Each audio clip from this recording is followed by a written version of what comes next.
Good evening, visitors. Welcome to the Australian War Memorial's Last Post ceremony. My name is Gerard Pratt, and joining us today from the Royal Australian Air Force is Squadron Leader Stacey Davids. We welcome the veterans who have served, those that are still serving, and the families that support them. We acknowledge the members of RSL and Services Clubs Association, RSL Victoria, and RSL Queensland who are watching the broadcast of this ceremony across Australia. During this evening's ceremony, wreaths will be laid at the base of the Pool of Reflection by visitors to the memorial. I invite you all now to please stand and join in singing the National Anthem.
The Australian War Memorial was the vision of Charles Bean, Australia's First World War official historian.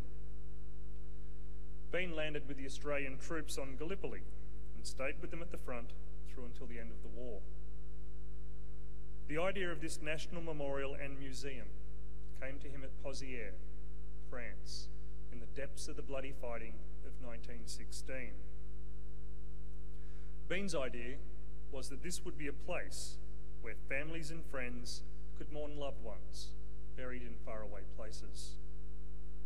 It would also be a place that could help all Australians understand what these men and women had endured and what they had done for us. Bean's vision, to which we remain true, is best expressed as inscribed in the entrance to the memorial's galleries. Here is their spirit, in the heart of the land they loved, and here we guard the record which they themselves made. Tonight, we will read the story behind just one of those on the Roll of Honour, which lists the names of more than 102,000 men and women who have given their lives for us in war and operations for more than a century. But first, we present a lament, Flowers of the Forest. Wreaths or floral tributes will now be laid at the base of the Pool of Reflection.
Today, we pay tribute to Sergeant Maurice William Carroll. Maurice Carroll was born on the 15th of June 1914 in Sydney to William and Belinda Carroll. Married to Claire Lillian Carroll, Maurice lived in Enfield and worked as an assistant manager. In June 1940, he enlisted in the 2nd Australian Imperial Force and was posted to the 2nd 3rd Battalion, which was training in the Middle East.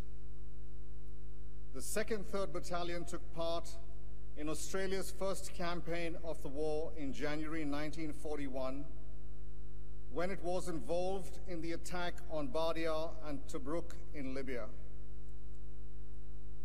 In March, the battalion left Libya with the rest of the 6th Division.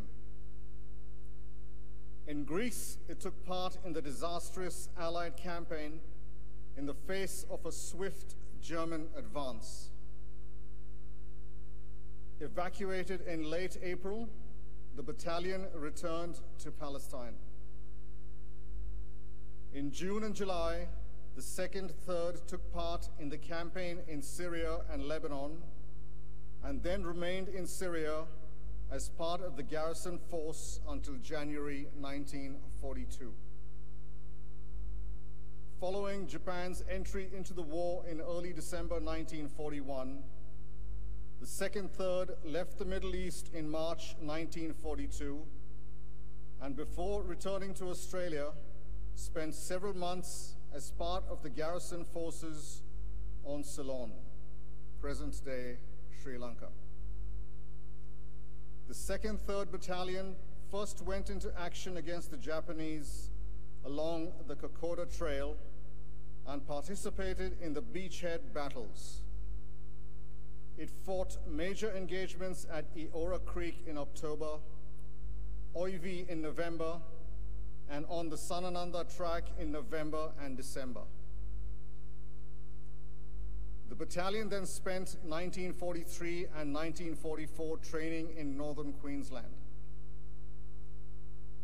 In October 1944, the 6th Division was sent to the north coast of New Guinea to destroy the Japanese forces remaining in the Aitape-Wewak area. In late January, torrential rain caused severe flooding to the Danmap River, washing away bridges, boulders, and trees.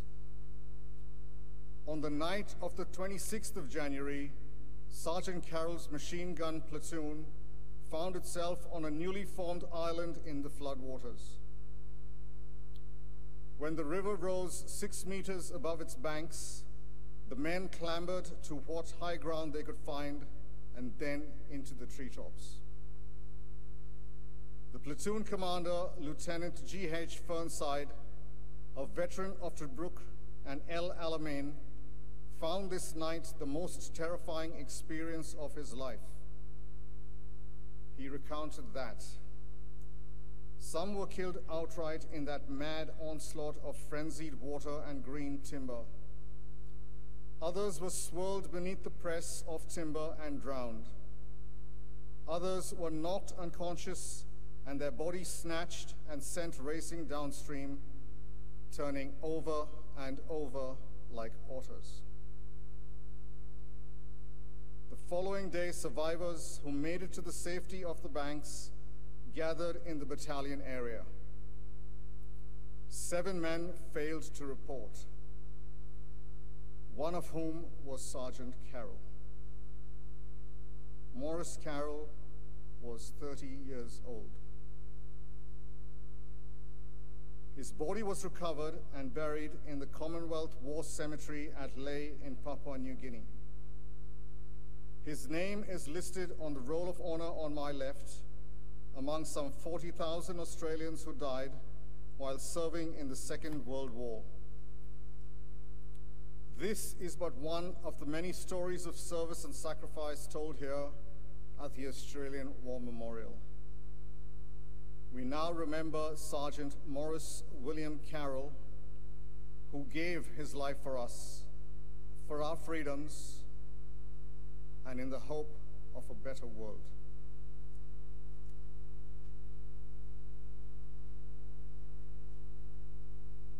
Please stand for the reading of the ode and the sounding of the last post.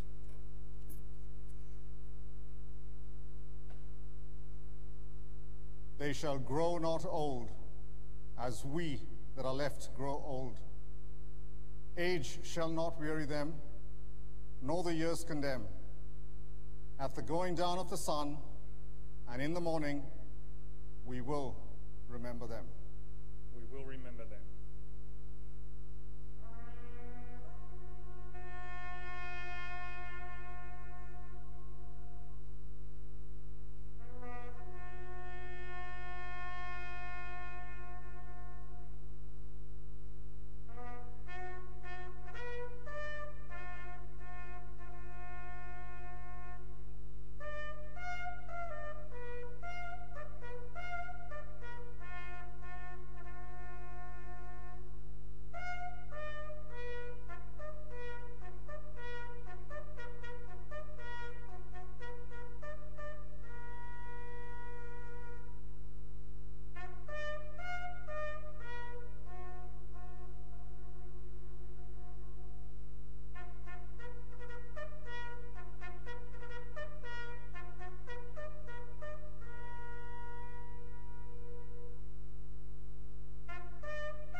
Lest we forget. Lest we forget.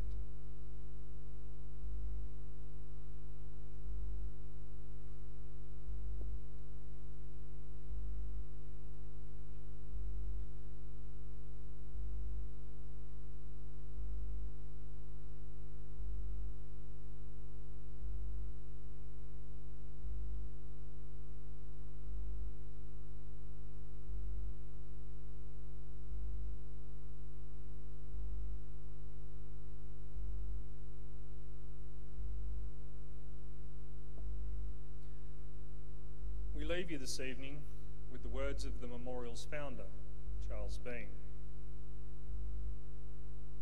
Many a man lying out there at Pozieres, or in the low scrub at Gallipoli, with his poor tired senses barely working through the fever of his brain, has thought in his last moments, well, it's over. But in Australia, they will be proud of this. Ladies and gentlemen, girls and boys, that concludes the last post ceremony. We thank you all for visiting the Australian War Memorial and wish you all a very good evening.